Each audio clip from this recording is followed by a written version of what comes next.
எல்லாரும் சேர்ந்து சிவமானச பூஜா சாண்ட் பண்ணலாம்.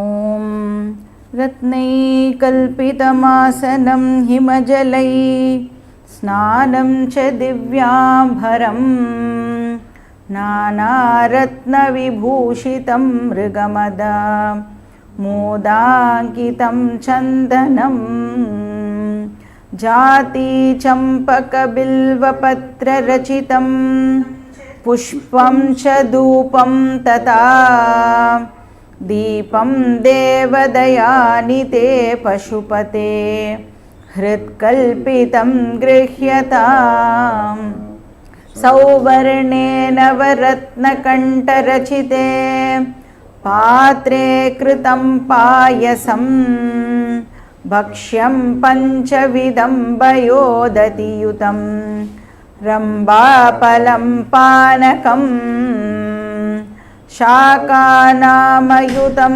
जलं रुचिकरं कर्पूरकण्डोज्ज्वलं ताम्बूलं मनसा मया विरचितं भक्त्या प्रभो स्वीकुरु छत्रं चामरयोर्युगं व्यजनकं शादर्शकं निर्मलं वीणाबेरिमृदङ्गकाहलकला गीतं च नृत्यं तथा साष्टाङ्गं प्रणतिस्तुतिर्बहुविधा एतत् समस्तं मया संकल्पेन समर्पितं तव विभो पूजां गृहाण प्रभो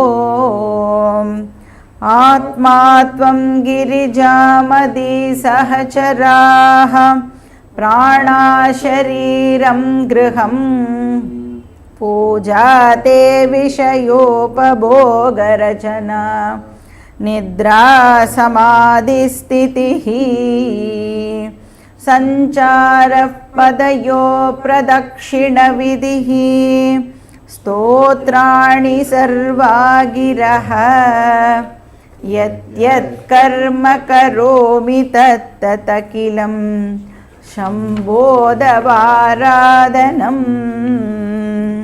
करचरणकृतं वा कायजं कर्मजं वा श्रवणनयनजं वा मानसं वा परादं विहितमविहितं वा सर्वमेतत् क्षमस्व जय जय करुणाब्धे श्रीमहादेव शम्भो. எல்லாரும் வந்து டெக்ஸ்ட் எடுத்து ரெடியாக வச்சுக்கோங்க.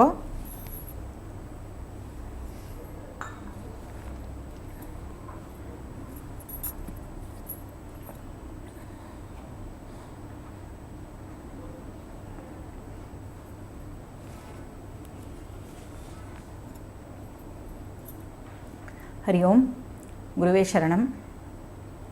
ओम सदाशिवसमारंभां शंकराचार्यमध्यमाम् अस्मदाचार्यपर्यन्तां वन्दे गुरुपरम्परां. श्रुतिस्मृतिपुराणानाम् आलयं करुणालयं नमामि भगवत्पाद शङ्करं लोकशङ्करं. शङ्करं शङ्कराचार्यं केशवं बादरायणं सूत्रभाष्यकृतौ वन्दे भगवन्तौ पुनः पुनः. ॐ सहना भवतु सहनौ भुनक्तु सह वीर्यं करवावहै तेजस्विनावधीतमस्तु मा विद्विषावहै. ओम शांति शांति शांति. हरि ओम श्री गुरुभ्यो नमः. हरि ओम. सर्ववेदांत सिद्धांत गोचरं तमगोचरं गोविन्दं परमानन्दं सद्गुरुं प्रणतोऽस्म्यहम्. श्लोकं नंबर 73. अतः पृथङ्क्तास्ति जगत्परात्मनः अतः पृथङ्नास्ति जगत्परात्मनः पृथक् प्रतीतिस्तु मृषा गुणाहिवत् पृथक् प्रतीतिस्तु मृषा गुणाहिवत् आरोपितस्यास्ति किमर्थवत्ता आरोप्यते किमर्थवत्ता अधिष्ठानमापादि तथा भ्रमेण अधिष्ठानमापादि तथा भ्रमेण. இது வரைக்கும் வந்து நம்ம ஆத்மஸ்வரூபம் தனியாக பார்த்துட்டோம், பிரம்மஸ்வரூபம் தனியாக பார்த்துட்டோம். இப்போ நம்ம வந்து என்ன பார்க்கணும்? ஜீவ பிரம்ம ஐக்கியம் ஆர் ஆத்ம பிரம்ம ஐக்கியம் அதை பற்றி பார்க்கணும் இல்லையா? இப்போ அதை பற்றி பார்க்கறதுக்கு முன்னாடி என்ன பண்ணணும்? அந்த ஸ்லோகத்தை படிச்சுட்டு அது என்ன சொல்கிறது அப்படின்னு நம்ம டைரெக்டாக அதுக்குள்ளே போயிடலாம். ஸோ ஸ்லோகம் நம்பர் 74. தத்வம் பதாப்யாமபி தீயமானயோ தத்வம் பதாப்யாமபி தீயமானயோ ब्रह्मात्मनोषोदितयोर्यतीतं ब्रह्मात्मनोषोदितयोर्यतीतं श्रुत्या तयोस्तत्त्वमसीति सम्यक् तत्त्वमसीति सम्यक् एकत्वमेव प्रतिपाद्यते मुहुः एकत्वमेव प्रतिपाद्यते मुहुः. இப்போ இந்த ஸ்லோகம்லேருந்து கிட்டத்தட்ட ஒரு 9 ஸ்லோகம் வரைக்கும் நம்மளுக்கு வந்து ஜீவ பிரம்ம ஐக்கியம் பற்றி இருக்க போகிறது. இப்போ இண்டிவிஜுவல் செல்ஃப் அண்ட் பிரம்மனோட ஒன்னஸ், இந்த ஐடென்டிட்டி. இப்போ ஜீவாவோட எசன்ஸ் அண்ட் பிரம்மனோட எசன்ஸ், அதோட ஐடென்டிட்டி என்ன? ரெண்டுத்தோட எசன்ஸும் என்ன? ஜீவாவோட எசன்ஸ் என்ன? கான்ஷியஸ்னஸ், சைத்தன்யம். அப்புறம் பிரம்மனோட எசன்ஸ் என்ன? கான்ஷியஸ்னஸ் இல்லையா? அதே மாதிரி ரெண்டுத்தோட எசன்ஸ் வந்து எக்ஸிஸ்டன்ஸும் கூட. எக்ஸிஸ்டன்ஸ்னால் என்ன அர்த்தம்? இருப்பு, அந்த சத் அப்படின்னு சொல்கிறோம்ல அது. இப்போ சத் சித் ரெண்டுமே வந்து ரெண்டுத்தோட எசன்ஸாக இருக்குது. அதனால் அது ரெண்டும் கண்டிப்பாக ஒன்றாகத்தான் இருக்க முடியும் இல்லையா? இப்போ இந்த ஒன்னஸ் இருக்குல்ல, இதை வந்து எது ரிவீல் பண்ணுறது அப்படின்னு பார்த்தா மகா வாக்கியம் அப்படிங்கிறது வந்து இந்த ஒன்னஸை வந்து ரிவீல் பண்ணுறது அப்படின்னு சொல்லலாம். ஸோ அப்படிப்பட்ட ஒரு ஃபேமஸ் மகா வாக்கியம் வந்து தத்துவமசி. இப்போ எந்த ஒரு ஸ்டேட்மெண்ட் வந்து ஜீவாத்ம பரமாத்ம ஐக்கியத்தை பற்றி சொல்கிறதோ அந்த வாக்கியத்துக்கு பேர் மகா வாக்கியம். இப்போ மகா வாக்கியம் அப்படிங்கிறது வந்து ஒரு டெக்னிக்கல் வேர்ட் அப்படின்னு சொல்லலாம். அந்த கான்டெக்ஸ்டில் கரெக்டாக மகா வாக்கியம் அப்படின்னு சொன்னால் வேதாந்தத்தில் மகா வாக்கியம் அப்படின்னு சொன்னால் ஒரு பர்டிகுலர் மீனிங் தான் இருக்குது. அப்போ வேதாந்தத்தோட மகா வாக்கியம் என்ன அர்த்தம்? ஜீவ பிரம்ம ஐக்கியம் அப்படின்னு அர்த்தம். அதுதான் வந்து இங்கே இன்ட்ரடியூஸ் பண்ணப்பட்டிருக்கு. இந்த ஸ்லோகத்தில் அந்த மகா வாக்கியமானது வந்து இன்ட்ரடியூஸ் பண்ணப்படுறது. இப்போ பிரம்மாத்மனோ ஏகத்வம் பிரதிபாத்தியதே. பிரம்மன் அண்ட் ஜீவாவோட ஒன்னஸ் வந்து இங்கே சொல்லப்படுறது. எது மூலமாக சொல்லப்படுறது? ஸ்ருத்தியா பிரதிபாத்தியதே. ஸ்ருதி மூலமாக சொல்லப்படுறது, வேதத்தின் மூலமாக அது வந்து ரிவீல் பண்ணப்படுறது. ஏன்னா இதை வந்து நம்மளால் ஒரு நாளைக்கும் நம்மளுடைய பர்செப்ஷனை வச்சு அண்டர்ஸ்டாண்ட் பண்ணிக்க முடியாது. நம்ம வந்து அனுமானம் பண்ணி இந்த ஒன்னஸை வந்து தெரிஞ்சுடலாமா அப்படின்னு அனுமானம் பண்ணிலாம் நம்மளால் தெரிஞ்சிக்க முடியாது. அதனால தான் இப்போ இந்த என்டையர் டாப்பிக்கே நம்ம வந்து என்ன சொல்கிறோம் அப்படின்னா அப்பௌருஷேய அப்படின்னு சொல்கிறோம். அபௌருஷேய விஷயம். அதாவது ஹியூமனோட சென்சஸ் ஆர் ஹியூமன் கிட்ட இருக்கிற எந்த ஒரு சோர்ஸ் ஆஃப் நாலேஜ் மூலமாகவும் இதை நம்மளால் வந்து தெரிஞ்சிக்க முடியாது. அதனால் ஸ்ருத்யா பிரம்மாத்மனோ ஏகத்வம் பிரதிபாத்தியதே. ஸ்ருதி மூலமாக ஜீவ பிரம்ம ஐக்கியமானது வந்து ரிவீல் பண்ணப்படுறது, விளக்கப்படுகிறது. பிரதிபாத்தியதே அப்படின்னா விளக்கப்படுகிறது அப்படின்னு சொல்லலாம். எப்படி இந்த ஸ்ருதி வந்து அதை ரிவீல் பண்ணுறதான்? சம்யக்கு அப்படின்னு போட்டிருக்கு பாருங்க. அப்போ ரொம்ப ரொம்ப தெளிவாக, எந்த விதமான டவுட்டுக்குமே இடம் இல்லாமல், எந்த விதமான வேக்னஸும் இல்லாமல் ரொம்ப தெளிவாக வந்து இந்த ஐக்கியமானது வந்து ரிவீல் பண்ணப்படுறது. சரி, இந்த ஸ்ருதி இருக்கே, ஸ்ருதினா வேதம். இந்த வேதம் இருக்கே, அது எந்த வாக்கியம் மூலமாக இதை நம்மளுக்கு வந்து விளக்கிறது அப்படின்னா, தத்துவமசி மாதிரி இருக்கிற ஸ்டேட்மெண்ட்ஸ் மூலமாக இந்த ஒன்னஸ் வந்து நம்மளுக்கு விளக்கப்படுகிறது. இப்போ அயம் ஆத்மா பிரம்ம, பிரஜானம் பிரம்ம, அகம் பிரம்மாஸ்மி இப்படின்னு வந்து ஒவ்வொரு வேதத்துக்கும் வந்து ஒரு சாம்பிள் மகா வாக்கியங்கள் இருக்குது. இப்போ மாண்டூக்கிய உபனிஷத் எடுத்துட்டோன்னா அது வந்து அதர்வண வேதத்தை சேர்ந்தது. அதில் வந்து அயம் ஆத்மா பிரம்ம அப்படின்னு ஒரு மகா வாக்கியம் வரும். ஐத்ரேய உபனிஷத்னு ஒரு உபனிஷத் இருக்குது, அது வந்து ரிக்வேதத்தை சேர்ந்தது. அதில் வந்து பிரஜானம் பிரம்ம அப்படின்னு ஒரு மகா வாக்கியம் வரும். அதுக்கப்புறம் பிருஹதாரண்யக உபனிஷத், அது வந்து யஜுர்வேதத்தை சேர்ந்தது. அதில் வந்து என்ன வரும்னா அகம் பிரம்ம அஸ்மி அப்படிங்கிற மகா வாக்கியமானது வருது. இப்போ இதெல்லாம் வந்து சாம்பிளுக்கு சொல்கிறது. தத்துவமசி அப்படிங்கிறது வந்து எந்த உபனிஷத்தில் வருது? சாந்தோக்கிய உபனிஷத்தில் வர மகா வாக்கியம். அது வந்து சாமவேதத்தை சேர்ந்தது. ஸோ இதெல்லாம் வந்து சாம்பிளுக்காக சொல்கிறது. ஸோ சாம்பிளாக அதை அண்டர்ஸ்டாண்ட் பண்ணிக்கணும். 4 மகா வாக்கியங்கள் தான் இருக்குதுன்னு புரிஞ்சுன்றக்கூடாது. நிறைய மகா வாக்கியங்கள் இருக்குது. இப்போ வந்து முஹுஹு அப்படின்னு சொல்கிறது பாருங்க. முஹுஹு அப்படின்னா அகெயின், மறுபடியும் அப்படின்னு அர்த்தம். அதாவது ரிப்பீட் பண்ணப்படுறது அப்படின்னு அர்த்தம். இந்த மகா வாக்கியம் இருக்கே, இப்போ வந்து சங்கரர் வந்து எந்த மகா வாக்கியத்தை எடுத்துட்டு இருக்கார்? தத்துவமசி அப்படிங்கிற மகா வாக்கியத்தை எடுத்துட்டு இருக்கார். ஸோ சொல்கிறார், இந்த மகா வாக்கியமானது வந்து இந்த உபனிஷத்தில் ரிப்பீட் பண்ணப்படுறது அப்படின்னு சொல்கிறார். தத்துவமசி ஸ்டேட்மெண்ட் வந்து கிட்டத்தட்ட 8 வாட்டியோ 9 வாட்டியோ வந்து சாந்தோக்கிய உபனிஷத்தில் வந்து ரிப்பீட் பண்ணப்படுறது.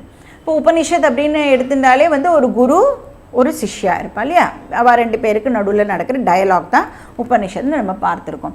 அப்போ இந்த டீச்சர் வந்து ஒரு வாட்டி தத்துவமசி அப்படின்னு சொல்லிட்டா அந்த ஸ்டூடெண்ட் எப்படி புரிஞ்சுப்பான் அப்படின்னு இந்த டீச்சருக்கு வந்து தெரியறது. அதனால இந்த டீச்சர் என்ன பண்ணுறார், 9 வாட்டி தத்துவமசி அப்படின்னு சொல்லி, தத்துவமசி சொல்கிறதுக்கு முன்னாடி ஒரு பெரிய எக்ஸ்பிளனேஷன், எக்ஸாம்பிள்லாம் கொடுத்து அதை எக்ஸ்பிளைன் பண்ணி, இது பாரு இந்த எக்ஸாம்பிளில் இது 2 ஒன்றா தானே இருக்குது அப்படின்னு சொல்லி, அது மாதிரி இந்த ஒன்னஸை வந்து அந்த டீச்சர் வந்து ஸ்டூடெண்ட்டுக்கு ரிவீல் பண்ணுறார்.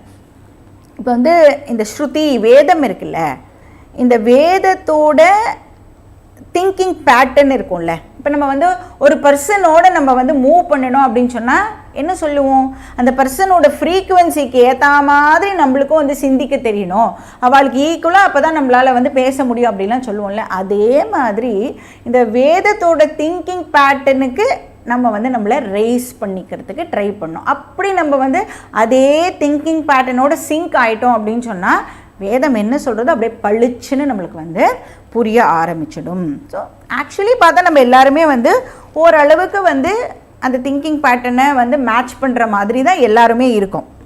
இப்போ வந்து ஃபார் எக்ஸாம்பிள் உங்களை பார்த்து வந்து நீங்கள் ரொம்ப ஒல்லியாக இருக்கேள், நீங்கள் ஒல்லியாக இருக்கேள் அப்படின்னு நான் சொல்கிறேன்னு வச்சுக்கோங்களேன். இப்போ கான்டெக்ஸ்ட்டுக்கு ஏற்ற மாதிரி உங்களால் அதை நீங்கள் எப்படி அதை அண்டர்ஸ்டாண்ட் பண்ணிப்பேள்? என்னுடைய ஃபிசிக்கல் பாடி ஒல்லியாக இருக்குது அப்படிங்கிறத நீங்கள் புரிஞ்சுப்பேள் இல்லை? இப்போ நான் வந்து நீங்கள் பார்க்குறதுக்கு ரொம்ப சந்தோஷமாக இருக்கேளே அப்படின்னு கேட்குறேன்னு வச்சுக்கோங்க. அப்போ எப்படி எடுத்துப்பேள்? அதை எப்படி அண்டர்ஸ்டாண்ட் பண்ணிப்பேள்? ஓ, இவா வந்து என்னோட மைண்டை அட்ரெஸ் பண்ணுறா அப்படின்னு உங்களால் வந்து அது கரெக்டாக அந்த கான்டெக்சுவலாக அதை வந்து புரிஞ்சிக்க முடியும் இல்லையா? நீங்கள் இவ்வளோ புத்திசாலியாக இருக்கேளே, எல்லாத்தையும் அப்படியே சட்டுன்னு கிராஸ் பண்ணிக்கிறேளே அப்படின்னு சொன்னேன்னா இப்போ நான் வந்து எதை அட்ரஸ் பண்ணுறேன், உங்களோட இன்டெலெக்சுவல் விஷயத்தை வந்து நான் அட்ரஸ் பண்ணுறேன் அப்படின்னு உங்களால் புரிஞ்சுக்க முடியும். விஞ்ஞானமய கோஷாவை நான் அட்ரஸ் பண்ணுறேன்னு புரிஞ்சுக்க முடியும் இல்லையா. பட் நான் என்ன சொன்னேன், நீங்கள் ஒல்லியாக இருக்கீள், நீங்கள் ரொம்ப சந்தோஷமாக இருக்கீளே, நீங்கள் வந்து இவ்வளோ புத்திசாலியாக இருக்கீள். இப்போ நீங்கள் அப்படின்னு ஒரே நீங்களாக போட்டிருக்கேன். ஆனால் எப்படி நம்மளால் வந்து கரெக்டாக அண்டர்ஸ்டாண்ட் பண்ணிக்க முடியறது, அந்த கான்டெக்ஸ்ட்க்கு ஏற்ற மாதிரி நம்மளால் வந்து அண்டர்ஸ்டாண்ட் பண்ணிக்க முடியறது இல்லை. அதே மாதிரி நீங்கள் ஆல் பர்வேடிங் அப்படின்னு சொன்னேன்னா இப்போ வந்து அது எதை ரெஃபர் பண்ணுறது, அதையும் நம்மளால் வந்து டெஃபினட்டாக புரிஞ்சிக்க முடியும் இல்லை. இப்போ இந்த பர்பஸுக்காக மட்டுமே உபனிஷத் வந்து பஞ்சகோஷ விவேகத்தை நம்மளுக்கு வந்து எக்ஸ்பிளைன் பண்ணுறது. அதை எக்ஸ்பிளைன் பண்ணிவிட்டு அதுக்கப்புறம் கான்ஷியஸ்னஸ்ஸை வந்து நம்மளுக்கு இன்ட்ரடியூஸ் பண்ணுறது. இப்போ கான்ஷியஸ்னஸ் அப்படின்னு சொன்னாலே வந்து நம்ம வந்து இந்த பாடி மைண்டு இன்டெலெக்ட் அந்த லிமிட்டேஷன் எல்லாத்தையும் வந்து கண்டிப்பாக ட்ராப் பண்ணிடுவோம். அப்போ இதோட சேர்த்து கான்ஷியஸ்னஸை வந்து நம்ம வந்து புரிஞ்சுக்கிறதுக்கு வந்து முயற்சி பண்ண மாட்டோம் இல்லையா. இப்போ ஹோல், நீங்கள் வந்து ஹோல் அப்படின்னு சொல்கிறேன்னு வச்சுக்கோங்க, HOLE அப்படின்னு எடுத்துப்பேளா இல்லை WHOLEன்னு எடுத்துப்பேளா, எப்படி அண்டர்ஸ்டாண்ட் பண்ணிப்பேள அதை, WHOLE அப்படின்னு நம்மளால் கரெக்டாக அண்டர்ஸ்டாண்ட் பண்ணிக்க முடியும் இல்லையா. அப்போ என்ன பண்ணணும் நம்ம அப்படின்னா, வேதம் என்ன சொல்கிறதோ அதை வந்து நாம் பொறுமையாக கேட்டுக்கணும். வேதம் சொல்கிறத வந்து எப்படி நான் ரெஃப்யூட் பண்ணலாம், எப்படி நான் வந்து ஒத்துக்காமல் வந்து என்ன பண்ணலாம் அப்படின்னு யோசித்தோன்னு சொன்னால் இந்த விஷயம் எதுவுமே வந்து நம்மளுக்கு ஒர்க் அவுட் ஆகாது. இந்த கோஆப்ரேட்டிவ் லிசனிங் அப்படின்னு சொல்லுவாள். நம்ம வந்து அதோட கோஆப்ரேட் பண்ணி அது சொல்கிற விஷயத்தை வந்து ஃபாலோ பண்ணுறதுக்கு ட்ரை பண்ணணும். அப்படி மட்டும் நம்ம ட்ரை பண்ணோம் அப்படின்னு சொன்னால் அப்படியே இந்த வேதம் இருக்கே அது என்ன பண்ணும், ஜம்முன்னு நம்மளோட இன்டெலெக்டில் வந்து அப்படியே ஃபிட்டுன்னு ஆகிடும். அப்புறம் ஒன்றுமே பண்ண வேண்டாம், அது எல்லா வேலையும் நம்மளுக்கு பண்ணும். என்னெல்லாமோ பண்ணி நம்மளுக்கு வந்து இந்த எக்ஸாம்பிள் அந்த எக்ஸாம்பிள் அப்படியெல்லாம் சொல்லி நம்மளுக்கு வந்து அது புரிய வைக்கிறதுக்கு ட்ரை பண்ணும். இப்போது சாந்தோக்கிய உபநிஷத்தில் வந்து 9 எக்ஸாம்பிள்ஸ் கிட்டத்தட்ட கொடுக்குறது இந்த தத்துவமசியை வந்து புரிய வைக்கிறதுக்காக. இப்போ ரிப்பீட்டடாக அது சொல்கிறது, முஹுஹு ரிப்பீட்டடாக சொல்லி ஏகத்வமேவ பிரதிபாத்தியத்தை, அந்த ஒன்னஸ்ஸை அதை வந்து ரிவீல் பண்ணுறது. பிரம்மாத்மனோ பிரம்மனுக்கும் ஆத்மாவுக்கும் நடுவில் இருக்கிற ஒன்னஸை நம்மளுக்கு அது காமிக்கிறது. இப்போ பிரம்மன் வந்து பரமாத்மா, ஆத்மாங்கிறது வந்து ஜீவாத்மா. பிரம்மாத்மனோ அப்படின்னா என்ன அர்த்தம், பரமாத்ம ஜீவாத்ம ஐக்கியம் அப்படின்னு அர்த்தம். இப்போ தத் துவம் பதாபியாம் அபிதீயமான யோகோ, அபிதீயமான அப்படின்னா சுட்டி காமிக்கப்படுகிறது, விளக்கப்படுகிறது அப்படின்னு அர்த்தம். இப்போ இந்த தத்துவம் இருக்குல்ல, அது வந்து 2 வார்த்தையாக பிரிச்சுக்கணும், ஒரே வார்த்தையில் தத்துவம் அப்படின்னு படிச்சிடக்கூடாது. தது துவம் அப்படின்னு அதை வந்து நாம் பிரிச்சுக்கணும். இப்போ அபிதீயமான அப்படின்னா ரெஃபர்டு டு, இண்டிகேட்டட் பை அப்படின்லாம் எடுத்துக்கலாம், டினோட்டட் பை அப்படின்னு எடுத்துக்கலாம். பதாபியாம், பதாபியாம்னா இந்த தத் பதம் அண்ட் துவம் பதம் மூலமாக, இப்போ தத்பதம் மூலமாகவும் துவம் பதம் மூலமாகவும் ஏகத்வம் பிரதிபாத்தியதே, ஒன்னஸ் வந்து ரிவீல் பண்ணப்படுறது. சரி, அதுவும் எப்படி பண்ணினோம் அப்படின்னா சோதி தயோஹோ, நல்லா அனலைஸ் பண்ணி, வெல் அனலைஸ்டு அப்படின்னு அர்த்தம். அதாவது அந்த எப்படி அனாலிசிஸ் பண்ணணும் அப்படிங்கிற விஷயம்லாம் பின்னாடி வர ஸ்லோகங்களில் வரப்போகுது. இப்போ இந்த ஜீவாத்ம பரமாத்மா ஒன்னஸ் இருக்கே, இது வந்து ஷரீர லெவலில் இது பாசிபிளா? ஷரீர லெவலில் வந்து ஜீவாத்மாவும் பரமாத்மாவும் ஒன்றுன்னு நம்மளால் சொல்ல முடியுமா? டெஃபினட்டாக சொல்ல முடியாது இல்லை.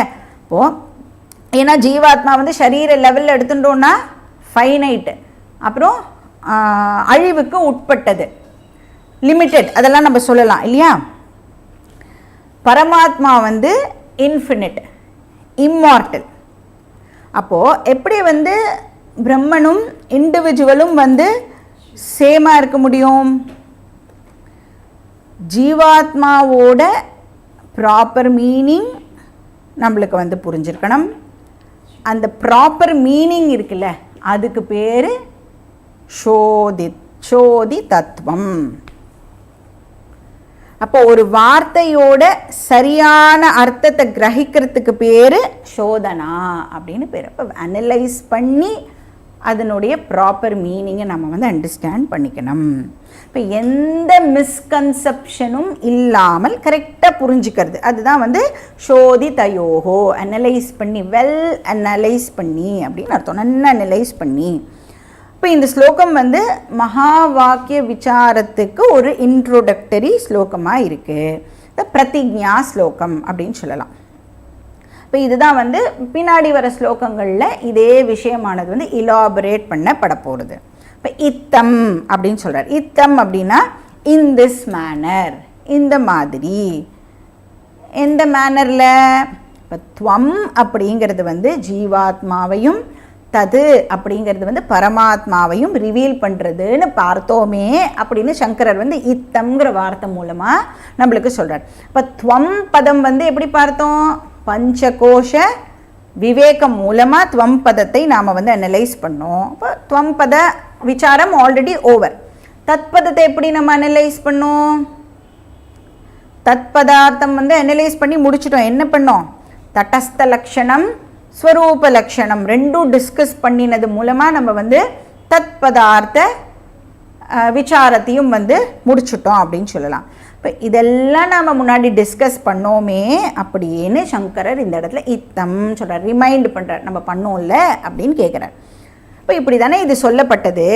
இப்போ ஆத்மா பற்றியும் சொல்லியாச்சு, பிரம்மன் பற்றியும் சொல்லியாச்சு.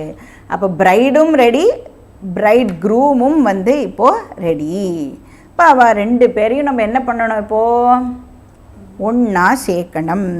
இப்போ மாங்கல்ய தாரணம் தான் இப்போது பாக்கி பேலன்ஸ் வச்சுருக்கோம். இப்போ அவள் ரெண்டு பேரையும் ஒன்றா சேர்க்குற அந்த கயறு என்னது? இப்போ நம்ம தத்பதம் முடிச்சிட்டோம், துவம்பதம் முடிச்சிட்டோம் அப்படின்னு சொன்னால் அவள் ரெண்டு பேரையும் ஒன்றா சேர்க்கிற அந்த கயர் என்னது? அசீபதம். அந்த தத்துவமசியில் அசி இருக்கே, அதுதான் வந்து அந்த மாங்கல்ய சரடு அப்படின்னு சொல்லலாம். அதுதான் அந்த நான் கயறு அப்படின்னு சொல்லிக்கலாம்.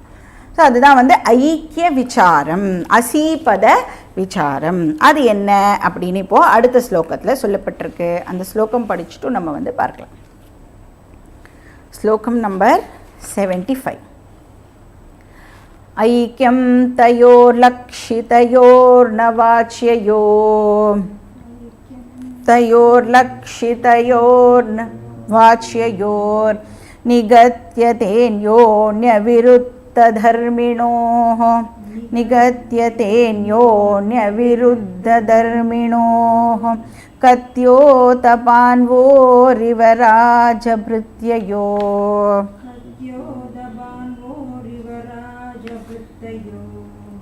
கூபாம்புராச்யோ பரமாணு மேர்வோः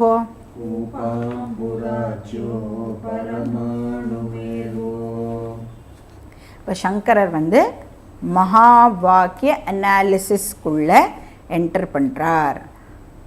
இப்போ அந்த மகா வாக்கிய அனாலிசிஸ்குள்ளே என்டர் பண்ணுறதுக்கு முன்னாடி நம்மளுக்கு வந்து சில பேசிக் பிரின்சிபிள்ஸ் ஆஃப் அனாலிசிஸ் வந்து தெரிஞ்சிருந்தது அப்படின்னு சொன்னால் இந்த மகா வாக்கிய அனாலிசிஸ் நம்மளுக்கு ரொம்ப ஈஸியாக நம்மளுக்கு புரிஞ்சிடும்.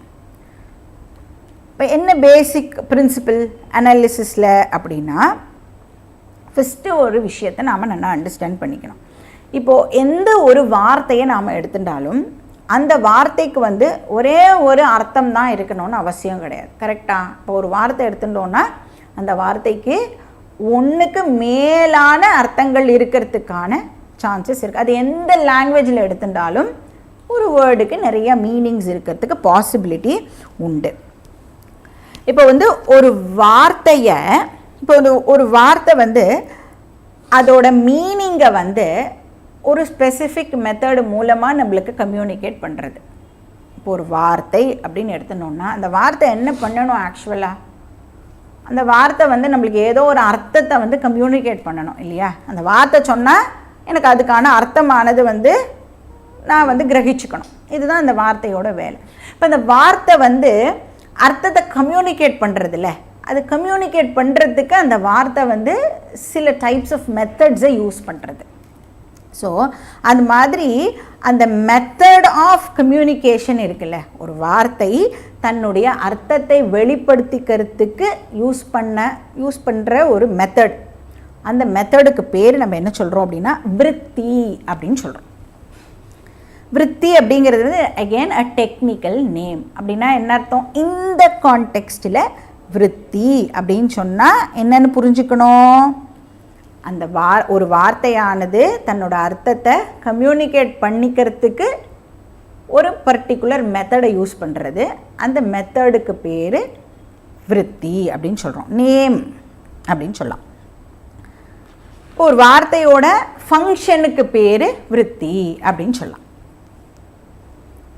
இப்போ அது வந்து தன்னோட பொருளை வந்து உணர்த்தணும். இப்போ இந்த வார்த்தையோட ஃபங்க்ஷன் இருக்குல்ல, இது வந்து நம்மளுடைய சாஸ்திரத்தில் ரொம்ப டீட்டெயில்டாக அனலைஸ் பண்ணப்பட்டிருக்கு. ஏன்னா இப்போ நாம் படிக்கிறோமே ஒரு விஷயம், அதுக்கு எது source? What is the source of knowledge? வேதம் தான் நம்மளுக்கு வந்து இப்போது சோர்ஸ் ஆஃப் நாலேஜ். வேதம் அப்படிங்கிறது எதனால் ஆக்கப்பட்டிருக்கு? வேர்ட்ஸுனால ஆக்கப்பட்டிருக்கு, சப்தத்தினால ஆக்கப்பட்டிருக்கு. இப்போ சப்த ஃபார்மில் தான் வேதம் வந்து அவைலபிளாக இருக்குது இல்லையா? அப்போது அந்த சப்தத்தை பற்றின தரோ நாலேஜ் நம்மளுக்கு இருந்தால் தான் அந்த வேதத்தில் இருக்கிற ஒவ்வொரு சப்தமும் எக்ஸாக்டாக என்ன கம்யூனிகேட் பண்ணுறது அப்படின்னு நம்மளால் அண்டர்ஸ்டாண்ட் பண்ணிக்க முடியும். இப்போ இதுக்கு பேர் என்ன அப்படின்னா சப்த பிரமாண விசாரம் அப்படின்னு பேர். இந்த அனலைஸ் பண்ணுறா இல்லையா, ஒரு வார்த்தையும் இதை தான் கம்யூனிகேட் பண்ணுறது அப்படின்னு, அதுக்கு பேர் சப்த பிரமாண விசாரம். இப்போ ஸ்கிரிப்சரில் இருக்கிற வார்த்தையை தரோவாக நம்ம வந்து இப்போது அனலைஸ் பண்ணணும். ஏன் தரோவாக அனலைஸ் பண்ணணும் அப்படின்னா, வேதம் அப்படிங்கிறது வந்து ஒரு இண்டிபெண்ட் சோர்ஸ் ஆஃப் நாலேஜ்.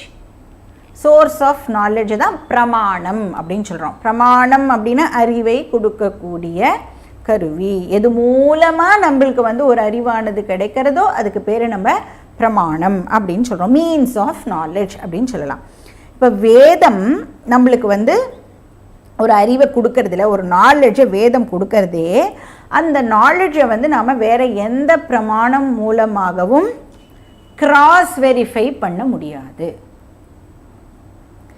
இப்போ சப்போஸ் கிராஸ் வெரிஃபை பண்ண முடியும்னு வச்சுக்கோங்களேன், நம்ம வந்து இவ்வளோ தூரம் மெனக்கிடவே வேண்டாம், இந்த சப்த பிரமாண விசாரம் எல்லாம் பண்ணவே வேண்டாம். இப்போ ஃபார் எக்ஸாம்பிள் நான் வந்து சொல்கிறேன், இங்கேருந்து வந்து ஒரு 2 கிலோமீட்டர் நம்ம வந்து நடந்து போனோம் அப்படின்னு சொன்னால் அந்த இடத்துல ஒரு கோவில் இருக்குது அப்படின்னு நான் சொல்கிறேன். ஆனால் என்ன சொல்கிறேன், நீங்கள் நடந்து இங்கேருந்து நீங்கள் நடந்து போகும்போது உங்களோட லெஃப்ட்டில் வந்து கோவில் வரும். அது கொஞ்சம் போன உடனே ஒரு 1 கிலோமீட்டர் போன உடனே ஒரு பெரிய கல்யாண மண்டபம் இருக்கும். அதை தாண்டினேன்னா இன்னும் கொஞ்சம் தூரம் நடந்தால் அந்த கோவில் வந்துடும், உங்களோட லெஃப்டில் வரும் அப்படின்லாம் நான் சொல்கிறேன்னு வச்சுக்கோங்களேன். நீங்கள் வந்து என்னோடய பேச்சை வந்து கேட்டு போர் அடித்து போய் நான் சொல்கிறதே ஒழுங்காகவே கவனிக்கலை, காது கொடுத்து கேட்கலைன்னு வச்சுக்கோங்க.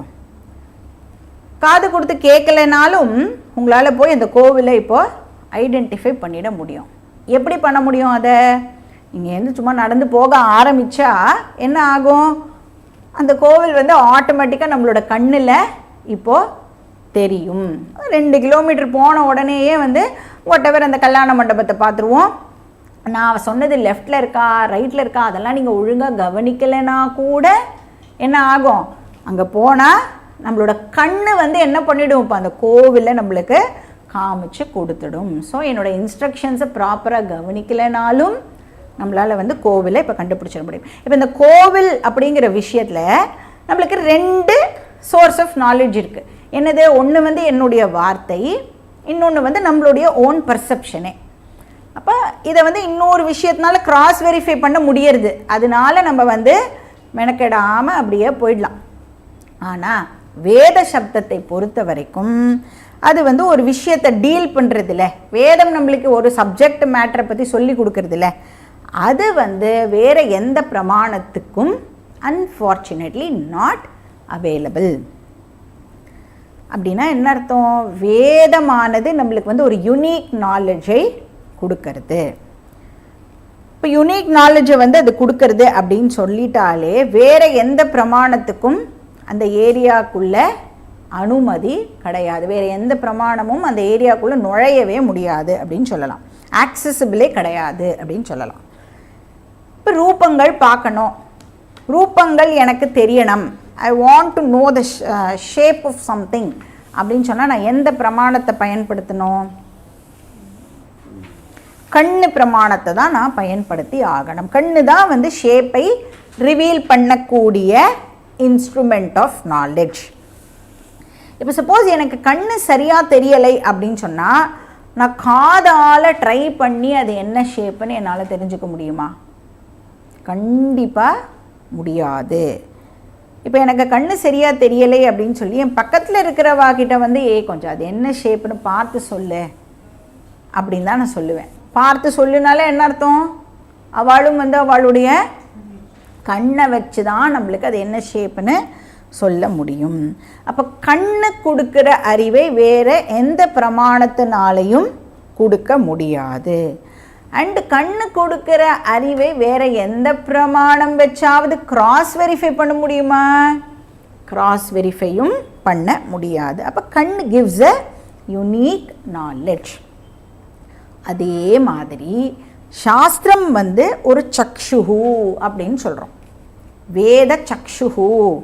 இப்போ அது வந்து ஒரு யுனீக் சப்ஜெக்ட் மேட்டரை ரிவீல் பண்ணுறது. அதை வேறு எந்த இன்ஸ்ட்ருமெண்ட்டை பயன்படுத்தியும் நம்மளால் வந்து கிராஸ் வெரிஃபை பண்ண முடியாது. இப்போ சாஸ்திரத்தை பயன்படுத்தியே சாஸ்திரம் வந்து என்ன ரிவீல் பண்ணுறது அப்படிங்கிறத கிளியராக அண்டர்ஸ்டாண்ட் பண்ணிக்கிறதுக்கு நாம் முயற்சி பண்ணணும்.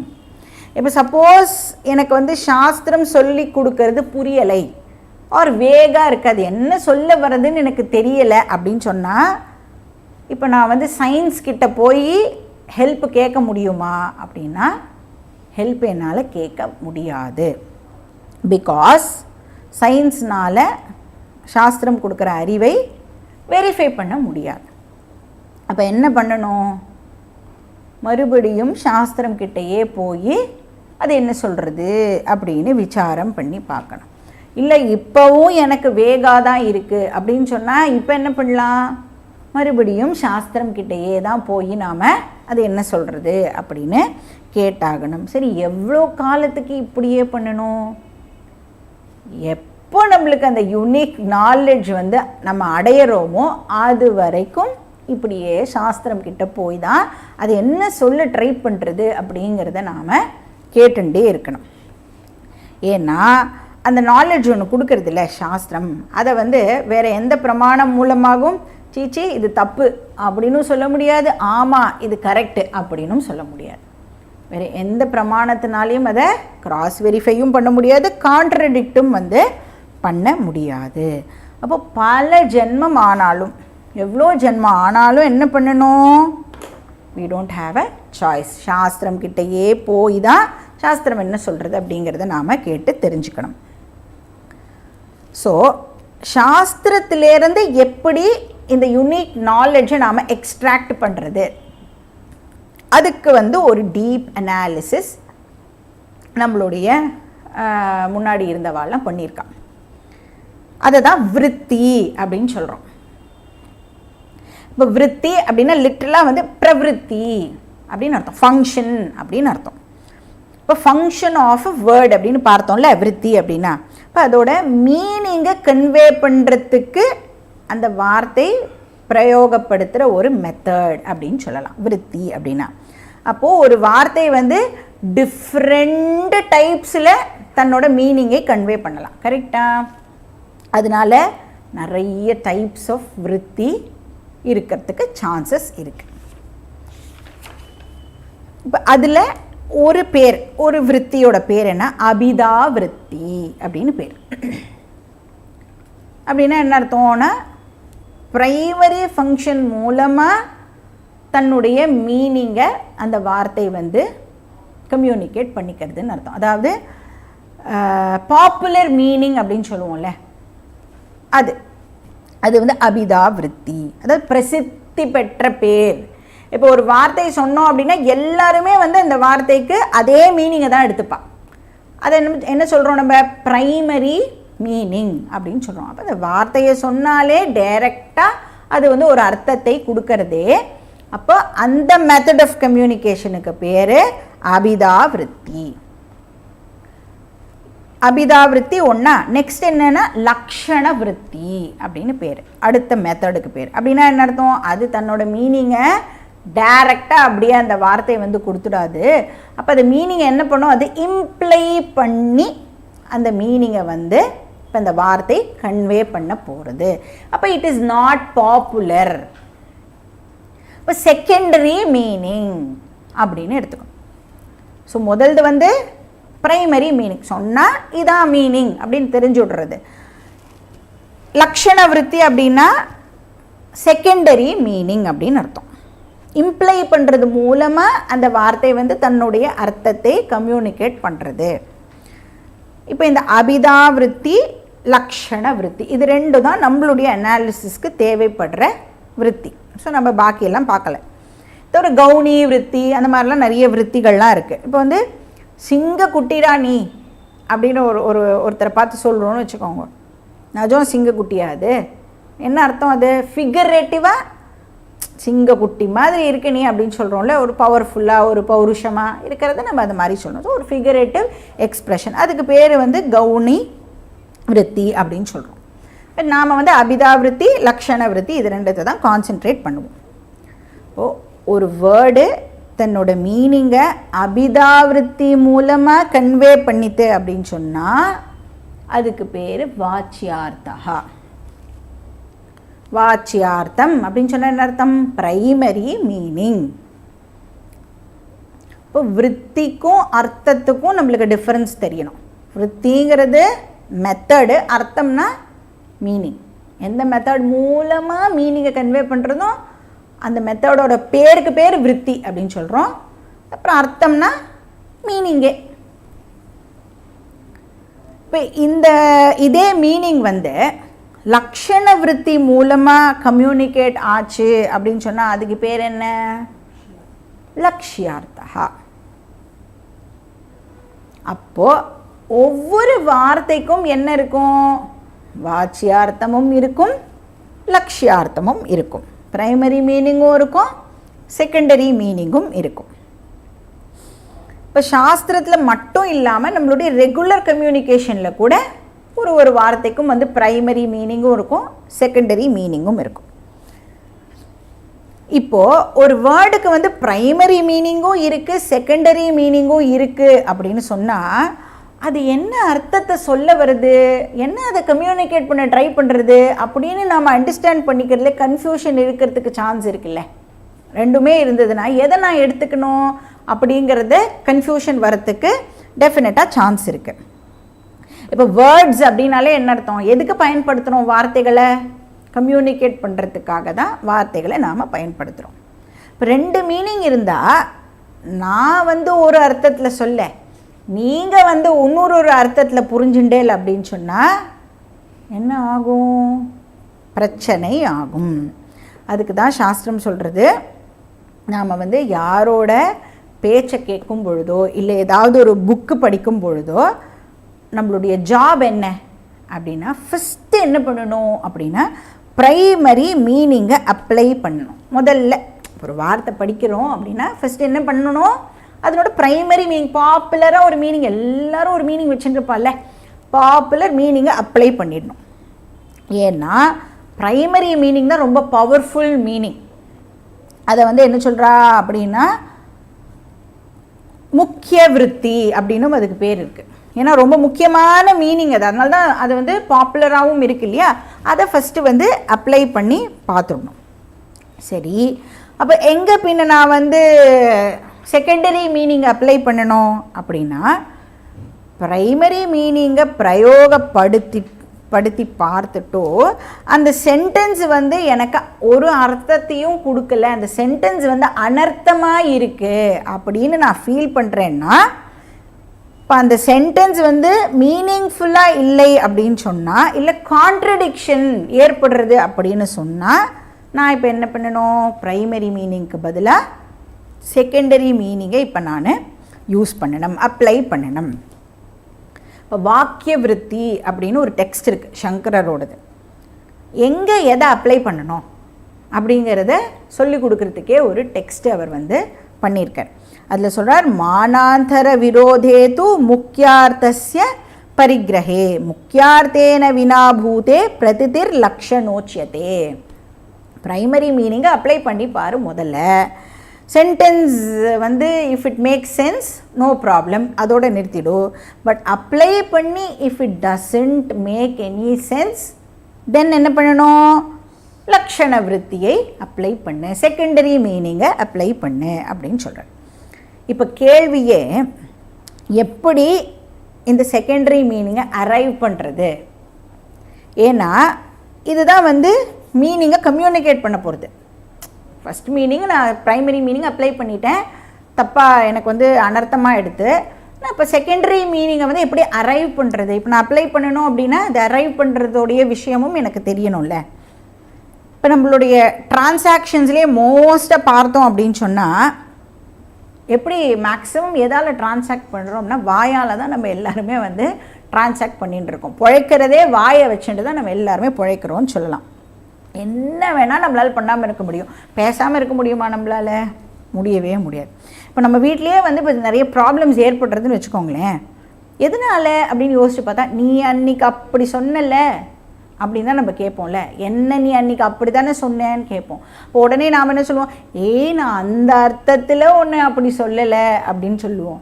உடனே அவள் என்ன கேட்பா, பின்ன எந்த அர்த்தத்தில் நீ அப்படி சொன்ன அப்படின்னு கேட்பா. அது அர்த்தத்துக்கு மட்டும் நம்மளுக்கு பதில் தெரிஞ்சிருத்தோன்னு வச்சுக்கோங்களேன், ப்ராப்ளம் இல்லை. நாம் என்ன பண்ணுவோம், ஏதோ ஒரு அர்த்தத்தில் அதை சொல்லியிருப்போம், அப்புறம் திருன்னு முடிச்சு திருப்பியும் வந்து சண்டை வந்து பெருசாகும். அப்போது வேர்ட்ஸ் அண்ட் மீனிங் வந்து ப்ராப்ளம் க்ரியேட் பண்ணுறதுக்கான சான்சஸ் நிறையா இருக்குது. அதனால் அது வந்து ப்ராப்பராக அண்டர்ஸ்டாண்ட் பண்ணிட்டா நம்மளுக்கு யூஸ்ஃபுல்லாக இருக்கும். இப்போ செகண்டரி மீனிங்கை வந்து அப்ளை பண்ணுறதுக்கு என்ன ரூல்ஸை நான் வந்து ஃபாலோ பண்ணணும்? முதல்ல ப்ரைமரி மீனிங் டைரெக்டாக அப்ளை பண்ணிவிடுவோம். அது வந்து இஃப் இட் டசன்ட் சூட், இப்போ என்ன பண்ண போகிறோம், செகண்டரி மீனிங்கை அப்ளை பண்ணணும். அந்த செகண்டரி மீனிங்கை அப்ளை பண்ணுறதுக்கு சில ரூல்ஸ் வந்து இருக்குது. அது என்ன அப்படின்னா, இப்போ வந்து ப்ரைமரி மீனிங்கோட க்ளோஸாக கனெக்ட் ஆகி இருக்கிற செகண்டரி மீனிங்கை நாம் வந்து அப்ளை பண்ணணும். அதாவது ப்ரைமரி மீனிங்க்கு ரொம்ப க்ளோஸாக இருக்கணும் நம்ம போட போகிற மீனிங். இப்போது அந்த வார்த்தைக்கு ஒரு அர்த்தம் போட போகிறோமே, அது எப்படி இருக்கணும், ப்ரைமரி மீனிங்க்கு ரொம்ப க்ளோஸாக இருக்கிற மாதிரி போடணும். சக்கிய வாச்சியார்த்த சம்பந்தே லக்ஷணா அப்படின்னு சொல்கிறது ரூல். இப்படி நாம் வந்து க்ளோஸாக இருக்கிற ஒரு வார்த்தையை அப்ளை பண்ணும் பொழுது என்ன சொல்கிறது சாஸ்திரம், 3 விதமான பாசிபிலிட்டி உனக்கு ஏற்படுறது அப்படின்னு சொல்கிறது. என்ன இப்போ பண்ண போகிறோம், ப்ரைமரி மீனிங்க்கு ரொம்ப க்ளோஸாக இருக்கிற ஒரு மீனிங்கை எடுத்து செகண்டரி மீனிங்காக அப்ளை பண்ண ட்ரை பண்ணும் பொழுது என்ன ப்ராப்ளம் இப்போ ஏற்பட போகிறதா, நம்மளுக்கு 3 விதமான பாசிபிலிட்டி உனக்கு இருக்குது அப்படின்னு சொல்கிறது. என்ன 3 விதமான பாசிபிலிட்டி அப்படின்னா, இப்போ ப்ரைமரி மீனிங் உனக்கு செட் ஆகலை, அதனால தானே நீ செகண்டரி மீனிங் எடுத்துன்னு வந்துட்டுருக்க. ஸோ இப்போ ப்ரைமரி மீனிங்கை டோட்டலாக ட்ராப் பண்ணிட்டோம். ப்ரைமரி மீனிங்கே நான் இப்போ வந்து கன்சிடரே பண்ண போகிறதில்ல, அதை மொத்தமாக விட்டுட்டோம். ஆனால் அதுக்கு ரிலேட்டடாக இருக்கிற வேறு ஒரு மீனிங்கை இப்போ நான் அந்த இடத்துல பொருத்த போகிறேன். அந்த மெத்தடுக்கு ஒரு பேர் கொடுத்துருக்கு சாஸ்திரம். அதுக்கு பேர் என்னது, ஜஹதி லக்ஷணா அப்படின்னு பேர். ப்ரைமரி மீனிங்கை டோட்டலாக ட்ராப் பண்ணிவிட்டு அதுக்கு க்ளோஸாக இருக்கிற ஒரு மீனிங்கை நாம் வந்து எடுத்துக்க போகிறோம் இல்லையா, அதுக்கு பேர் ஜஹதி லக்ஷணா. எக்ஸாம்பிள் சொன்னால் ரொம்ப ஈஸியாக புரிஞ்சிடும். இப்போ வந்து ஆஸ்திரேலியா இந்தியாவுக்கு மேட்ச் விளையாட வருது அப்படின்னு சொல்கிறேன்னு வச்சுக்கோங்க. என்ன எக்ஸாம்பிள், ஆஸ்திரேலியா இந்தியாவுக்கு மேட்ச் விளையாட வருது அப்படின்னு சொல்கிறேன். இப்போது ஆஸ்திரேலியா அப்படிங்கிற வார்த்தையோட ப்ரைமரி மீனிங் என்ன? What is the primary meaning of Australia? அது வந்து ஒரு கண்ட்ரி, அது வந்து ஒரு ஜியாகிரபிக்கல் ஏரியா. கண்ட்ரி கூட இல்லை, ஒரு காண்டினென்ட். அப்போது ஒரு காண்டினென்ட் இந்தியாவுக்கு மேட்ச் விளையாட வருது அப்படின்னு தான் நம்மளுக்கு வந்து அந்த சென்டென்ஸ் ஃபார்ம் ஆகிறது. Does it make any sense? இல்லை இல்லையா? அதனால் இப்போ நம்ம என்ன பண்ணணும்? செகண்டரி மீனிங்கை தான் இப்போ நம்ம யூஸ் பண்ணி ஆகணும். இப்போ இந்த செகண்டரி மீனிங்கும் வந்து அப்போ இந்த வாட்சியார்த்தத்தை விட்டுடுறோம். ப்ரைமரி மீனிங் வந்து இப்போது ஃபிட் ஆகலை. அதனால் என்ன பண்ணுறோம்? இப்போது செகண்டரி மீனிங்க்கு வரப்போகிறோம். இப்போ செகண்டரி மீனிங்னா என்ன அர்த்தம்? இம்ப்ளைடு மீனிங் அப்படின்னு அர்த்தம் இல்லையா?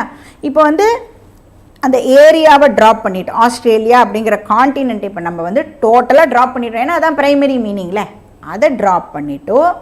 இப்போ நம்ம வந்து அந்த ஆஸ்திரேலியா அப்படிங்கிறதுக்கு வந்து ஒரு செகண்டரி மீனிங்கை எடுத்துகிட்டு வர போகிறோம். என்ன எடுத்துகிட்டு வரோம்? செகண்டரி மீனிங் ஆஸ்திரேலியா இந்தியாவுக்கு மேட்ச் விளையாட வருது அப்படின்னு சொன்னால் இப்போ இந்த ஆஸ்திரேலியா எதை ரெஃபர் பண்ணுறது? கிரிக்கெட்டர்ஸை ரெஃபர் பண்ணுறது இல்லையா? பிளேயர்ஸை வந்து ரெஃபர் பண்ணுறது அப்படின்னு சொல்லலாம். அப்போது அந்த பிளேயர் அப்படின்னு எடுத்துட்டா கூட எந்த பிளேயர் அது வந்து ரெஃபர் பண்ணும்? வெஸ்ட் இண்டீஸ் பிளேயர் அது ரெஃபர் பண்ணாது. எந்த பிளேயரை ரெஃபர் பண்ணும்? ஆஸ்திரேலியன் கிரிக்கெட்டர்ஸை தான் அது வந்து ரெஃபர் பண்ணும். அப்போ அதனோட ப்ரைமரி மீனிங்கோட க்ளோஸாக இருக்கிற ஒரு செகண்டரி மீனிங்கை தான் இப்போ நாம் எடுத்துக்கணும். அப்போ அது கனெக்ட் ஆகி இருக்கணும் ப்ரைமரி மீனிங்கோட. அப்போ ஆஸ்திரேலியன் கிரிக்கெட்டர்ஸ் இந்தியாவுக்கு மேட்ச் விளையாடுறதுக்கு வரா. இப்போ இம்ப்ளைட் மீனிங் இப்போ வாட்சியார்த்தத்தோடு கனெக்ட் பண்ணி நம்ம கொடுக்குறோம். இப்போ வாட்சியார்த்தா வந்து ஆஸ்திரேலியா, இம்ப்ளைடு மீனிங் என்னது? Australian players. சரி, அப்போ ஆஸ்திரேலியன் பிளேயர்ஸ் இந்தியாவுக்கு வரா. அப்போ வாட்சியார்த்தத்தை இப்போ நம்ம என்ன பண்ணிட்டோம்? கம்ப்ளீட்டாக ட்ராப் பண்ணிவிட்டு லக்ஷியார்த்தத்தை வாட்சியார்த்தத்தோடு கனெக்ட் பண்ணி அப்ளை பண்ணுறதுக்கு பேர் ஜகதி லக்ஷணா. இது வந்து ஒரு பாசிபிலிட்டி. ரெண்டாவது பாசிபிலிட்டி என்ன? அஜகதி லக்ஷணா. அப்படின்னா என்ன அர்த்தம்? வாட்சியார்த்தத்தை ட்ராப் பண்ணாமல் கம்ப்ளீட்டாக எடுத்துக்கணும். ப்ரைமரி மீனிங்கை அப்ளை பண்ணி என்ன பண்ண போகிறோம்? அது கூட எக்ஸ்ட்ராவாக இன்னும் கொஞ்சம் மீனிங்ஸையும் இப்போ நாம் ஆட் பண்ண போகிறோம். அப்போ வந்து தட் சென்டென்ஸ் மேக்ஸ் சென்ஸ். வாட்சியார்த்தா ப்ளஸ் எக்ஸ்ட்ரா மீனிங் அந்த கான்டெக்ஸ்ட்டுக்கு ஏற்ற மாதிரி நாம் இப்போ கொடுக்க போகிறோம். அப்படி பண்ணால் அதுக்கு பேர் அஜகதி லக்ஷணா. இதுவும் நாம் ரெகுலராக நம்மளோட டே டு டே லைஃப்பில் பண்ணுற விஷயம். இதானா அப்படின்னு நீங்கள் சொல்லுவேன். பேர் தான் தெரியல நம்மளுக்கு, ஆனால் நம்ம வந்து ரெகுலராக அதை யூஸ் பண்ணிட்டு இருக்கோம். இப்போ ஜகதி லக்ஷணா கூட ரெகுலராக யூஸ் பண்ணுறது தானே இல்லையா? அதே மாதிரி அஜகதி லக்ஷணாவும் நாம் யூஸ் பண்ணுறது. என்னது? இப்போ வந்து ஃபார் எக்ஸாம்பிள் ஒரு ரெஸ்டாரண்ட்டுக்கு போகிறோன்னு வச்சுக்கோங்களேன். ரெஸ்டாரண்ட்டுக்கு போய் எனக்கு இட்லி வேணும் அப்படின்னு ஆர்டர் பண்ணுறோம். இட்லி வேணும் அப்படின்னு ஆர்டர் பண்ணும் பொழுது இப்போ சர்வர் எடுத்துன்னு வருவார். அதை எடுத்துன்னு வரும் பொழுது வெறும் இட்லி மட்டும் கொண்டு வருவாரா? என்னெல்லாம் கொண்டு வருவார்? சட்னி, சாம்பார், மிளகாய் பொடி, வாட் எவர், வேறு என்னெல்லாம். அந்த ஒரு கடை ஒன்று இருக்குது, முருகன் இட்லி ஷாப். அதில் வந்து அந்த நடு விஷயத்தை தவிர்த்து என்ன மெயினாக சாப்பிட்றோமோ அதை தவிர்த்து நிறைய தொட்டுக்கிறதுக்கு கொடுப்பான்ல, அந்த மாதிரி எல்லா விஷயமும் இருக்கும். இட்லியும் அதில் இருக்கும் இல்லையா? அப்போ இட்லி அப்படின்னு நான் ஆர்டர் பண்ணினேன்னா நான் வந்து சட்னி சாம்பார்லாம் ஆர்டரே பண்ணலையே, நான் வார்த்தையை யூஸ் கூட பண்ணலையே. இட்லி அப்படின்னு ஒரு வார்த்தை தான் நான் பிரயோகப்படுத்தியிருக்கேன். அப்போ அந்த இட்லி அப்படிங்கிற வார்த்தைக்கு இப்போ இந்த இடத்துல என்ன மீன் ஆகுறது? சட்னி சகித இட்லி, சாம்பார் சகித இட்லி அப்படின்னு ஒரு அர்த்தமானது அந்த இடத்துல வந்து ஏற்படுறது.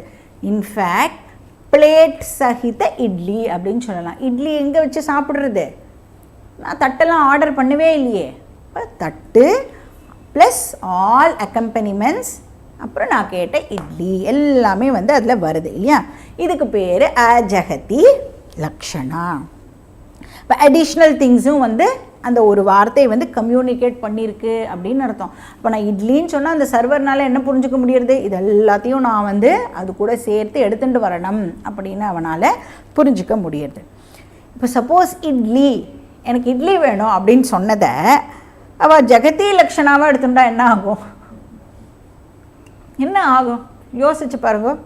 நான் இட்லி வேணும்னு கேட்குறேன், சர்வர் வந்து ஜெகதி லக்ஷணாவாக அதை புரிஞ்சுட்டாருன்னா என்ன ஆகும்? இட்லியை தவிர சட்னி சாம்பார் வாட் எவர் அந்த அக்கம்பனிமெண்ட்ஸ்லாம் வரும். ஏன்னா ஜெகதி லக்ஷணாவில் என்ன பண்ணிவிடுவோம், ப்ரைமரி மீனிங்கை டோட்டலாக ட்ராப் பண்ணிவிடுவோம். அதனால் அவர் கரெக்டாக அஜகதி லக்ஷணாவாக அதை புரிஞ்சுண்டு அதை தான் நம்மளுக்கு வந்து அவர் எடுத்துகிட்டு வருவார்.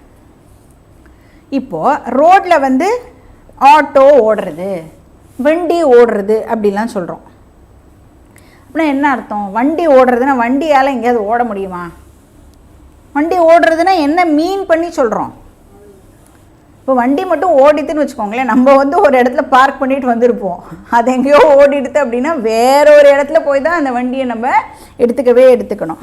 அப்போ வண்டி வந்து ஓடுறதுன்னு சொன்னால் என்ன அர்த்தம்? வண்டி சகித டிரைவரையும் சேர்த்து நாம் வந்து அந்த இடத்துல புரிஞ்சுக்கிறோம் இல்லையா? அப்போ நம்ம யூஸ் பண்ணுற ஒவ்வொரு வார்த்தையுமே வந்து இந்த லட்சணங்கள் எல்லாமே ஆக்சுவலி அதில் இருக்குது அப்படின்னு சொல்லலாம். இப்போ ஃபார் எக்ஸாம்பிள் தண்ணி எடுத்துட்டு வா அப்படின்னு சொல்கிறோம். இப்போ தண்ணி எடுத்துன்னு வரவா எப்படி எடுத்துன்னு வருவா? டம்ளரோடு சேர்த்து தான் தண்ணியை எடுத்துன்னு வருவா. அப்போ அந்த தண்ணி அப்படிங்கிற வார்த்தை வந்து எக்ஸ்ட்ராவாக, அப்போ அந்த தண்ணியும் இருக்கணும், ப்ரைமரி மீனிங்கும் அதில் இருக்கணும், ப்ளஸ் எக்ஸ்ட்ராவாக அது இன்னொரு மீனிங்கையும் வந்து அது சேர்த்து அந்த வாக்கியமானது கம்யூனிகேட் பண்ணுறது அப்படின்னு சொல்லலாம். இதுக்கு பேர் அஜகதி லக்ஷணா. சரி, மூணாவது பாசிபிலிட்டி என்ன?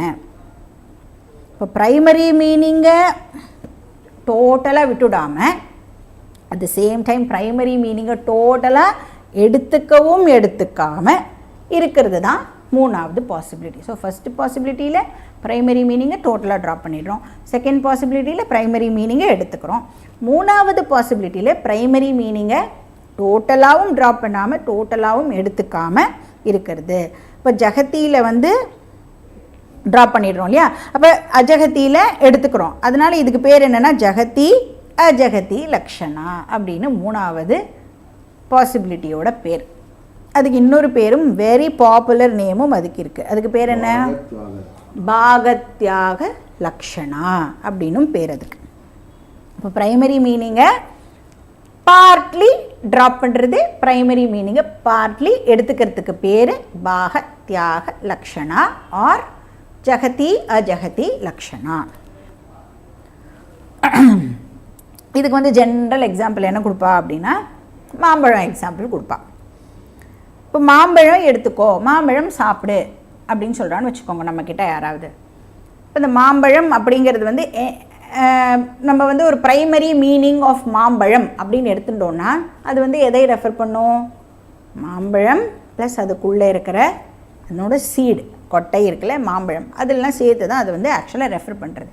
இப்போ நான் வந்து மாம்பழம் சாப்பிட்டியா அப்படின்னு கேட்கும்பொழுது சாப்பிட்டேன், மாம்பழம் சாப்பிட்டேன் அப்படின்னு நான் சொல்லும் பொழுது இப்போ நான் வந்து என்ன மீன் பண்ணுறேன்? நான் சொல்கிற மாம்பழம் இப்போ எக்ஸாக்டாக என்ன மீன் பண்ணுறது அப்படின்னா மாம்பழத்தோட ப்ரைமரி மீனிங்கை முழுக்கவும் நான் எடுத்துக்கல, மாம்பழத்தோட ப்ரைமரி மீனிங்கை முழுக்கவும் நான் விடலை, ஆனால் பார்ட்டாக எடுத்துட்டு பார்ட்டாக நான் ட்ராப் பண்ணியிருக்கேன். அப்படின்னா என்ன அர்த்தம்? நான் மாம்பழத்தை சாப்பிட்டேன்னா கொட்டையை வச்சுட்டோ பாக்கி எல்லாத்தையும் நான் வந்து இப்போ கன்சியூம் பண்ணிட்டேன் அப்படின்னு அர்த்தமாகிறது இல்லையா?